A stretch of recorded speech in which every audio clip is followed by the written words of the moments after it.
کبھی سوچا ہے کہ جو جوس کے ڈبے آپ بچوں کو اسکول جاتے وقت ہاتھ میں تھماتے ہیں وہ اصل میں صحت نہیں بلکہ بیماری بانٹ رہے ہیں؟ ہم خوش فہمی میں یہ سمجھتے ہیں کہ یہ پھلوں کا رس ہے، مگر حقیقت یہ ہے کہ ان میں پھلوں کا نام و نشان بھی نہیں ہوتا۔ یہ سب مصنوعی فلیور، شوگرز اور کیمیکل کا کھیل ہے۔ ہر گھونٹ کے ساتھ آپ کے بچے کے جسم میں اتنی شوگر داخل ہو رہی ہے جتنی اس کے جسم کو پورے دن میں بھی ضرورت نہیں ہوتی۔ یہ جوس کمپنیاں ہمیں اشتہارات کے ذریعے دھوکہ دیتی ہیں۔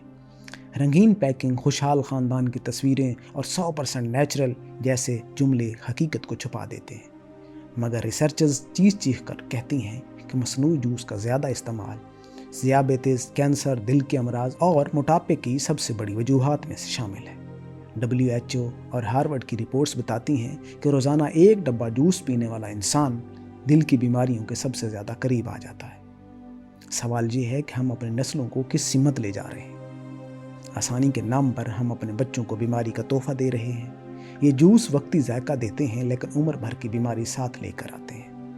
وہ بچے جو یہ جوس روزانہ پیتے ہیں کل کو انسولین کے انجیکشن کے ساتھ چلیں گے یا کم عمری میں ہی ہسپتال کے مریض بن جائیں گے۔ اصل صحت تازہ پھلوں میں ہے، نہ کہ فیکٹری کے کیمیکل ملے ڈبوں میں۔ اگر واقعی اب اپنے نسل سے محبت کرتے ہیں تو آج سے فیصلہ کریں، مصنوعی جوس نہیں، صرف تازہ پھل، ورنہ کل یہ سہولت، یہ فیشن آپ کی اولاد کی زندگی کا سب سے بڑا بوجھ بن جائے گی۔